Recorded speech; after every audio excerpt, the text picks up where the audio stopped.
కోడళ్ళ కొత్త కథల కోసం కోమలి టీవీని సబ్స్క్రైబ్ చేసుకోండి. నోటిఫికేషన్స్ కోసం బెల్ ఐకాన్పై క్లిక్ చేయండి. ఈరోజు మనం తెలుసుకోబోతున్న స్టోరీ అత్తాకోడళ్ళ మాయా ఏసి. అనగనగా రామాపురం అనే ఊళ్ళో సూర్యకాంతం కుటుంబం ఉండేది. సూర్యకాంతానికి భర్త రామారావు, కొడుకు రమేషు, కోడలు కోమలి ఉండేవారు. కాంతం, కాఫీ తీసుకొనిరా. తీసుకోండి మావయ్య. ఈ అమ్మ కోమలి, నేను చూస్తుంది నిజమేనా? నువ్వెంత త్వరగా లేచి కాఫీ పెట్టివ్వడమేంటమ్మా? నాకైతే చాలా ఆశ్చర్యంగా ఉంది. అవునండి, నాకు కూడా. నాకైతే కొన్ని గుర్తొస్తున్నాయి కూడా. ఏంటండి అయ్యి? నువ్వు కూడా మనకి పెళ్ళైన కొత్తలో వంటలు రాక ఎన్నెన్నో ప్రయోగాలు చేసేదానివి నా మీద. అలాగే ఇంటి పనులు సగం కన్నా ఎక్కువ పనులు నేను చేసేవాణ్ణి. అవునా మావయ్య? అయితే అత్తయ్య కన్నా నేనే చాలా బెటరు. అంత లేదులే కోమలి, నాకు నువ్వు సరిదోగలేవు. అయినా మీ మావికి ఏమీ పని లేదు, ఎప్పుడు నన్నే ఆడిపోసుకుంటాడు. రామారావు అన్న మాటలకి రమేషు, కోమలి నవ్వుకుంటారు. నేను నిన్ననే నిర్ణయించుకున్నాను, ఈ రోజు నుండి తొందరగా లేచి అన్ని పనులు త్వరగా చేసేసి అత్తయ్య కన్నా మంచి మార్కులు కొట్టేద్దాం అనుకున్నా. అంత సీన్ లేదులే నీకు. నన్ను మించిపోవాలన్న ఆలోచన నీ కల్లో కూడా రాదు. మీరింక మీ తగులు ఆపుతారా? ఎండాకాలం వస్తుంది, ఇంక ఈ ఇంట్లో మనం ఉండలేం. అయితే ఏం చేస్తావురా? ఎక్కడన్నా కొత్తలు కొంటున్నావా ఏంటి? మీ జోకులకైనా హద్దుండాలి నాన్న. మన దశలే మధ్యతరగతి కుటుంబం. రోజంతా పనిచేస్తూ ఇంటికొచ్చేసరికి అలసిపోతాం. ఆ సమయంలో కూడా ఇల్లు ఇలా వేడిగా ఉంటే ఇంకెక్కడ రెస్ట్ తీసుకోగలం? అయితే ఇప్పుడు ఏం చేస్తావురా? ఒక ఏసీ కొనుక్కుందామమ్మా, చాలా బాగుంటుంది ఈ ఎండాకాలంలో. మంచి ఆలోచనే గాని ఏసీ కొనేంత డబ్బు ఉందా మన దగ్గర? ముందుగానే నేను డబ్బులు దాచిపెట్టానమ్మా ఏసీ కొనటం కోసం. అలా కొన్ని రోజులు గడిచాయి. అనుకున్నట్టుగానే రమేష్ ఒక ఏసీ కొని తెచ్చాడు. కోమలి, ఇప్పుడు చాలా సంతోషంగా ఉంది. ఇంటికొచ్చాక హాయిగా ఉంది ఈ ఏసీ కింద కూర్చుంటే. అవునండి, మీరు చాలా మంచి పని చేశారు. మరోవైపు రామారావుతో సూర్యకాంతం ఇలా అంటుంది. రమేష్ ఏసీ కొన్నాడు, బాగానే ఉంది. కానీ దానివల్ల మనకేమైనా ఉపయోగం ఉందా అసలు? ఇప్పుడు ఏమైంది కాంతం? ఏసీ ఒక్క రూములోనే ఉంది. అస్తమాను మీ కాళ్ళు వెళ్ళి ఆ ఏసీలోనే కూర్చుంటుంది. ఏ పని చేయకుండా బద్ధకంగా ఉంటుంది. అవునా? అవునండి, నా కోడల మీద నాకెందుకు కోపం? తను కూడా ఏసీ కింద హాయిగా కూర్చోవాలని నాకు ఉంటది. కానీ తను పూర్తిగా బద్ధకంగా తయారవుతుంది. ఇంటి పనులన్నీ నేనే చేసుకోవాల్సి వస్తుంది. బయట నలుగురు చూస్తే ఏమనుకుంటారు మన కోడల గురించి? నువ్వు చెప్పింది కూడా నిజమే కాంతం. దీనికి మనం ఏదో ఒక ఆలోచన చెయ్యాలి. నాకొక ఆలోచన వచ్చిందండి. ఏంటా ఆలోచన? చెప్పడం ఎందుకు, ఏం జరుగుతుందో మీరే చూడండి. ఒకరోజు సూర్యకాంతం కోమలిని పిలుస్తుంది. కామ్లే, కామ్లే, ఇటరా. చెప్పండి అత్తయ్య. అమ్మ కోమలే, బాగా ఎండలున్నాయి కదా, పని చేస్తే నువ్వు అలిసిపోతావు, అట్లాగే నల్లగా కూడా అయిపోతావు. కాబట్టి రోజంతా నేనే వంట చేస్తాను, ఇంట్లో ఉన్న పనులన్నీ చేస్తాను. ఎవరేమన్నా నువ్వు మాత్రం పట్టించుకోబాక. థ్యాంక్ యూ సో మచ్ అత్తమ్మా. కానీ ఒక షరతు. చెప్పండి అత్తమ్మా, ఏంటది? ఈ ఏసీ గది 1 గంట ఇస్తే చాలు, అది కూడా మధ్యాహ్న సమయంలో. నా కోసం మీరెంత చేస్తున్నారు, మీకోసం ఆ మాత్రం చేయలేను అత్తమ్మా. నా కోడలో నిజంగా బంగారం. అలా కొన్ని రోజులు గడిచాయి. ఒకరోజు రామారావు, సూర్యకాంతం మాట్లాడుకుంటూ ఉంటారు. సూర్యకాంతం కోమలి ప్రస్తావన తేవటంతో గోడ పక్కనే ఉండి కోమలి వాళ్ళ మాటలు వింటూ ఉంటుంది. యావండి, మీకు ఒక రహస్యం చెప్పాలి. ఏంటది? మన ఇంట్లో ఒక మాయ ఉంది, అది కూడా మన ఏసీలో ఉందండి. ఏంటి కాంతం, పిచ్చిబట్టినట్టు ఏదేదో మాట్లాడుతున్నావు? ఇప్పుడు నేను మీకు చెప్పబోయే విషయం వింటే మీకు పిచ్చి ఎక్కువ అవుద్ది. ఏంటా విషయమో త్వరగా చెప్పు. రోజు మధ్యాహ్న సమయంలో మన ఏసీ నుండి డబ్బులు పడుతున్నాయండి. ఏసీ నుండి డబ్బులు పడుతున్నాయా? అవునండి, నాకే ఆశ్చర్యంగా ఉంది. అందుకే తెలివిగా ఆలోచించి ఒక మధ్యాహ్న సమయంలో నేను ఏసీ దగ్గరుండి మిగతా సమయంలో కోమలిని ఉండమని చెప్తున్నాను. ఇలా చేస్తే కోమలికి డౌట్ రాదు కదా. పాపం పిచ్చి కోమలి, ఇదంతా తనకేం తెలీదు. తన అత్త తనకు సహాయం చేస్తుందని భ్రమలో బతికేస్తుంది. ఈ రహస్యం ఎవరికి చెప్పకండి, మీ మధ్య నా మధ్య మాత్రమే ఉండాలి. వాళ్ళ మాటలు విన్న కోమలి తన మనసులో ఇలా అనుకుంటుంది. ఇంత మోసం చేస్తావత్తమ్మా, ఉండు నీ పని చెప్తా. ఆ ఏసీ నుండి పడ్డ డబ్బులని నేనే తీసుకుంటా. అలా ఒకరోజు కోమలి సూర్యకాంతం దగ్గరికి వెళ్ళి ఇలా అంటుంది. అత్తమ్మా, కాఫీ తీసుకోండి. అదేంటమ్మా నువ్వు తీసుకొచ్చో, వెళ్ళి రెస్ట్ తీసుకో. మన ఒంట్లో బాగోక డాక్టర్ దగ్గరికి వెళ్ళాను కదా అత్తమ్మా. అక్కడ డాక్టర్ ఏం చెప్పాడంటే, నువ్వు ఎక్కువగా ఏసీ దగ్గర కూర్చోకు, ఇంట్లో పనులన్నీ చేస్తూ ఉండు, కావాలంటే రోజులో 1 గంట మధ్యాహ్నం ఏసీ దగ్గర కూర్చో, విశ్రాంతి తీసుకో అని చెప్పాడు. అయ్యో, నీకెందుకమ్మా కామలే అంత శ్రమ? ఇది శ్రమేం కాదులే అత్తమ్మా, మీ మీదున్న ప్రేమ గౌరవం. ఇక నుండి మీరింట్లో ఏ పని చేయకండి, అన్ని పనులు నేనే చూసుకుంటాను. ఇంటి బాధ్యత అంతా నాది. ఇంతవరకు మీరు చెప్పింది నేను చేశాను, ఇక నుండి నేను చెప్పింది మీరు చేయండి అత్తమ్మా, సరేనా? అంతకన్నా నా కోడలు చెప్తే ఎందుకు విన్ను చెప్పు. అలా కోమలి ఇంటి పనులు చేయటం ప్రారంభించింది. అది చూసిన రామారావు సూర్యకాంతంతో, ఏంటి కాంతం, మన కోళ్ళు ఎంతలా మారిపోయింది, పనులన్నీ చకచకా చేసేస్తుంది. మరి కాంతం తెలివి ఎలా ఉంటుందో తెలీదా? నిజమే కాంతం, మొత్తానికి కోమలిని బాగా మార్చేశావు. అలా కొన్ని రోజులు గడిచాయి. పక్కింటి శాంతమ్మ రోజు మధ్యాహ్నం సమయంలో సూర్యకాంతం ఇంటికొచ్చి ఏసీలో కూర్చోవటం అలవాటు చేసుకుంది. ఒకరోజు సూర్యకాంతం కోమలి మాట్లాడుకుంటూ ఉంటారు. చూసావా కోమలి, ఈ శాంతం ఎంత తెలివైందో. రోజు ఎండ సమయంలో మన ఇంటికి వస్తుంది, మన ఇంటికి వచ్చి ఏసీలో కూర్చుంటుంది. ఆ శాంతం రాకుండా చెయ్యాలి. ఏం చేద్దాం అత్తమ్మా, ఏం ఆలోచన రావట్లేదు. ఈరోజు ఒక పని చేద్దాం. 1-2 రోజులు ఆవిడొచ్చిన సమయంలో మన ఇంట్లో ఫ్యూజ్ తీసేద్దాం, దానివల్ల కరెంట్ ఆగిపోద్దిగా. సరే అత్తమ్మా. అలా సూర్యకాంతం కోమలి అనుకున్నట్టుగానే శాంతం వచ్చే సమయంలో ఫ్యూజ్ తీయడం ప్రారంభించారు. ఎందుకు శాంతమ్మ మా ఇంటికి వస్తున్నావు? ఏసీ గురించేగా. కానీ ఏం లాభం, కరెంటు తీసేస్తున్నాడు. కాబట్టి దాని బదులు ఏ చెట్టు కింద కూర్చుంటే చల్లగాలి వస్తుంది కదా నీకు. నిజమే, కానీ కాంతం ఈరోజు తీశాడు, నిన్న తీశాడు అంటే రేపు తీస్తాడని నమ్మకమే ఉంది. కరెంట్ ఉండొచ్చేమో. ఆయన నీ దగ్గర నాకెందుకు మొహమాడం చెప్పు, నువ్వు చాలా మంచిదానివి, అందుకే నీ దగ్గరకు వస్తున్నాను రోజు. ఇక మరుసటి రోజు సూర్యకాంతం కోమలితో ఇలా అంటుంది. అయినా ఈ శాంతమ్మని వదిలించుకోలేకపోతున్నామే. నాకన్నా మీకే మంచి ఆలోచనలు వస్తాయి అత్తమ్మా, ఒకసారి ఆలోచించండి. ఏంటి కోమలి నువ్వు మాట్లాడుతుంది? మీరింతకుముందు నాపై వేసిన ప్లాన్ నాకు తెలిసిపోయింది. మాయా ఏసీ డబ్బులు పడ్డం ఇవన్నీ ఒక నాటకమని కూడా నాకు అర్థమైంది. నన్ను క్షమించవే కోమలి. అయ్యో అత్తమ్మ, కోడల్ని సరైన మార్గంలో తీసుకెళ్లడమే అత్త బాధ్యత. నీ మీద నాకు వేరే ఎలాంటి కోపమూ లేదు. సరే, ఇవన్నీ పక్కన పెట్టండి. శాంతమ్మని ముందు ఇంటికి రాకుండా చేయాలి మనిద్దరం కలిసి. ఓ పని చేద్దాం, ఏసీలో మనం చల్లనీళ్ళు వేస్తాం కదా, దాని బదులు కారం నీళ్ళు వేద్దాం, సరేనా? అలా వేయడం వల్ల దాని ఒళ్ళు మొత్తం మండిపోద్ది. చాలా మంచి ఐడియా అత్తమ్మ, ఇలా చేస్తే ఇంకోసారి మన ఇంటి వైపు కూడా రాదు. కోమలి సూర్యకాంతం అనుకున్నట్టుగానే వాళ్ళు అనుకున్నది చేశారు. అమ్మో, ఏంటి ఒళ్ళంత మండిపోతుంది, మీకేం అవ్వట్లేదా? సూర్యకాంతం కోమలి మాకేమనిపించటం లేదే అని చెప్తారు శాంతమ్మతో. మీదేదో మా ఏసీలా ఉందమ్మా, ఇంకెప్పుడు ఏసీ కింద కూర్చోను, నేను ఇప్పుడు వెళ్ళిపోతాను అంటూ శాంతమ్మ సూర్యకాంతం ఇంటి నుండి వెళ్ళిపోయింది. అది చూసి సూర్యకాంతం కోమలి ఇద్దరూ నవ్వుకుంటారు. ఇది వాల్టి కథ.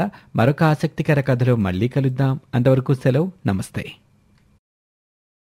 అనగనగా రామాపురం అనే అందమైన పల్లెటూరు. ఆ ఊళ్ళో సూర్యకాంతం అనే ఓ పిసినారి ఉండేది.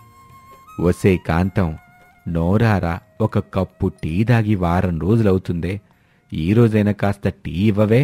ఏంటి కప్పు టీయే అంటే 1/2 గ్లాస్ పాలు, 1/2 చెంచా టీ పౌడరు, 1 చెంచాన్నర పంచదార, 30 నీళ్లు, 5 నిమిషాలు గ్యాస్. తక్కువ ఖర్చు అవుతుంది అనుకుంటున్నారా ఏంటి? కష్టపడి నేను నా కొడుకు సంపాదిస్తుంటే టీ కప్పుడు ఇవ్వడానికి ఏంటి ఏడుస్తావు? ఎవరు సంపాదిస్తే ఏంటి, డబ్బులు ఆదా చెయ్యాలి గాని ఖర్చు చేయకూడదు. క్రితం వారమేగా టీ తాగారు మీరు, ఓ 2 వారాలు ఆగండి. మీకంతగా కావాలంటే కాసిని నీళ్లు తాగండి, ఒంటికి కూడా మంచిది. చ, నా లాంటి బతుకు వీధికి ఒక్క గొడ రాకూడదు అని అనుకుంటూ బయటకు వెళ్ళిపోతాడు. ఇంతలో అక్కడికి రాజేష్ వస్తాడు. నాన్న రాజేష్, పక్క వీధిలో శ్యామల వాళ్ళ అబ్బాయికి పెళ్లి జరుగుతుంది. ఈ టైంలో అక్కడ టిఫిన్లు అవి పెడతా ఉంటారు. ఆవిడికి నాకే తగువైంది కదా, అందుకే మనల్ని పెళ్లికి పిలవల. నేను అటు ఎట్టగా వెళ్ళలేనుగా, నువ్వైనా మెల్లిగా గుంపులోకి దూరిపోయి కడుపు నిండా టిఫిన్ చేసే. అమ్మా, ఆంటీకి నీకు గొడవైతే వాళ్ళు పెళ్లికి పిలిచినా మనం వెళ్ళకూడదు. అలాంటిది పిలవకుండానే వెళ్ళమంటున్నావు. నువ్వింక మారవా? నువ్వు ఇంట్లో ఏ టిఫిన్ చేసావో మాకు అదే పెట్టు. అది కాదురా, నేను గుడికి వెళ్ళినప్పుడు అక్కడ ఎవరో ప్రసాదం పంచుతుంటే కొంత కవర్లో వేసుకొని వచ్చేసాను కదా, అదే ఫ్రిడ్జ్లో పెట్టుకున్నా. అది మీ నాన్నకి నాకు సరిపోద్ది. నిన్ను పెళ్ళికి పంపిద్దాం అనుకున్నాను. సర్లే, ఆ కవర్లో ఉన్నది నువ్వు తిని. ఏంటి, నిన్నటి ప్రసాదం ఇప్పటిదాకా ఉంచావా? వామ్మో, నేను బయటికి వెళ్ళొస్తానమ్మా. పస్తులైనా ఉంటాను గాని పాచిపోయింది ఇలా తింటే చస్తానేమోనని భయంగా ఉంది అంటూ అక్కడి నుంచి వెళ్ళిపోతాడు రాజేష్. కాసేపటి తర్వాత సూర్యకాంతం బట్టలు ఉతకటానికి నూతి దగ్గరికి వస్తుంది. సరిగ్గా అదే సమయానికి శ్యామల అక్కడుంటుంది. సూర్యకాంతాన్ని చూసిన శ్యామల తన మనసులో ఇలా అనుకుంటుంది. ఛ, ఊరిలో మరో బావి లేకుండా పోయింది. నీళ్లు సరిపోవనుకుంటూ నేను ఇక్కడికి రావడం, దీంతో గొడవ పడ్డం, ఈరోజు ఎంత పగడబందీగా వచ్చినా దీనికి దొరికిపోయాను. ఏదో ఒక కట్టు కదా అల్లేయాలి. ఓసే శ్యామల, నీకు సిగ్గు లేదటే?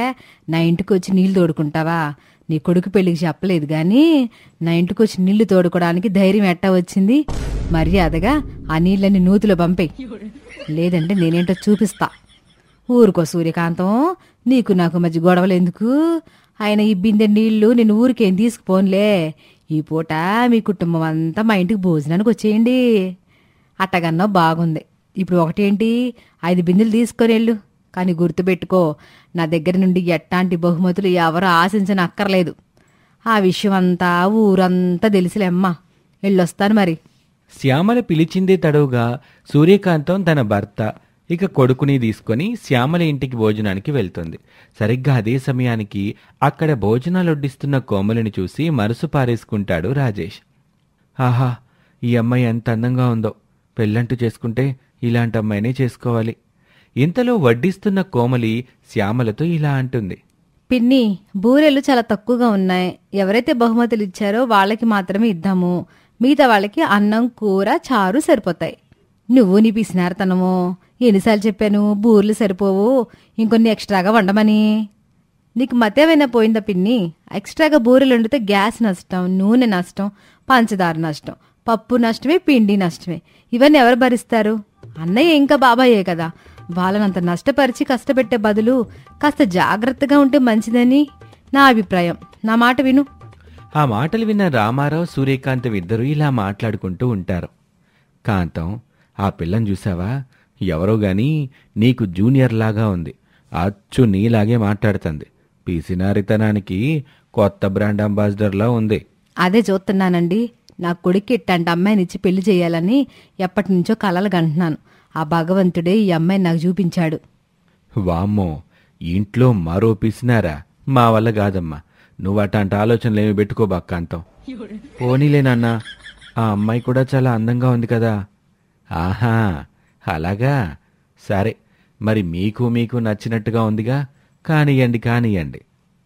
ఇక భోజనాలు చేయటం అయిపోయాక సూర్యకాంతం శ్యామల దగ్గరికి వెళ్ళి ఇలా అంటుంది. శ్యామల, ఎవరి పిల్లో గాని బుద్ధిలోనూ లక్షణాల్లోనూ నాకు మారుపేర్లే కనిపిస్తుంది. మా యొక్క కూతురు కోమలి మనిషి మంచిదే గాని బుద్ధే నీలా కాస్త పిసినారంతే. కాస్త పిసినారేం కాదు, పిసినారతనం టన్నులు ఉంది కోమలిలో. మా అబ్బాయి రాజేష్కి సరైన జోడు అనుకుంటున్నాను.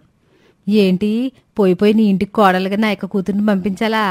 దానికంత కర్మేం పట్టలేదు. నీ ఇంటికి పంపిస్తే కనీసం దానికి కడుపు నిండా భోజనం కూడా పెట్టవు నువ్వు. రోజుకు ఒకసారి ఖచ్చితంగా భోజనం పెడతాలే శ్యామల. కాస్త ఆలోచించు. రాజేష్ కూడా నీ కొడుకు లాంటోడేగా. ఆడు ముఖమైన చూసి ఆలోచించు. ఉద్యోగం ఉంది, వాళ్ళ నాన్న కూడా బాగానే డబ్బు గడించి పెట్టాడు. ఇక నేనేం ఖర్చు చేస్తాను? ఉన్నదంతా ఆ పిల్లకేగా. లేదు, నువ్వు ఆగు పిన్ని, పిసినారితనం అంటుందిగా. ఏమండి సూర్యకాంతం గారు, మీ ఇంట్లో వారానికి ఎన్నిసార్లు టీ చేస్తారు? వారానికి కదమ్మా, నెలకు 2 సార్లు టీ చేస్తాం. అవునా? మీ ముందు 5,000 రూపాయలు పట్టు చీర, 500 రూపాయల కాటన్ చీర పెడితే ఏ తీసుకుంటారు? ఖచ్చితంగా 500 రూపాయల కాటన్ చీర తీసుకుంటాను. డబ్బులు పెట్టేనా కాటన్ చీర కొంటాను గాని ఊరికి నేర్చిన పట్టు చీర తీసుకోకూడదు. కాటన్ చీర అయితే కట్టుకున్నంత కాలం కట్టుకుని తర్వాత మసిగుడ్లో వాడుకోవచ్చు. పట్టు చీర అనుకో, దాన్ని దాచడానికి బీరువా కొనాలి. సరైన సమాధానం. మీకు లీటర్ పాలు ఇస్తే ఎంతమందికి టీ పెడతారు? ఒక్కరు కూడా పెట్టను. ఆ పాల ప్యాకెట్ తీసుకొని వీధి చివరి షాప్ అడిగి అమ్మితే 30 రూపాయలు ఎత్తాడు. అయితే మీ ఇంటికి కోడలుగా రావడానికి నాకు ఎటువంటి అభ్యంతరం లేదు. పిన్ని, ఈ సంబంధం ఖాయం చేసేయండి. నేను వీళ్ళ అబ్బాయిని తప్ప మరెవరిని పెళ్లి చేసుకోను. సరిపోయింది. నీ పిసినారితనానికి ఆవిడ పిసినారితనానికి ఈ ఊరు అట్టుడికి పోద్దేక. అయినా నిన్ను భరించడానికి ఆ సూర్యకాంతమే సరైందిలే. అలా పెద్దలు ఒప్పుకోవడంతో రాజేష్కి కోమలికి ఘనంగా పెళ్లి జరుగుతుంది. కొన్నాళ్లు గడిచాక శ్యామల కోమలి వాళ్ళ ఇంటికి నీళ్లు పట్టుకునేందుకు అమ్మయ్య, ఆ సూర్యకాంతంతో పాటు నాకు కూతురు కూడా ఇదే ఇంటి కోడలు కాబట్టి ఓ బిందె నీళ్ళు నాకు దొరుకుతాయి. అక్కడికి సూర్యకాంతం వస్తుంది.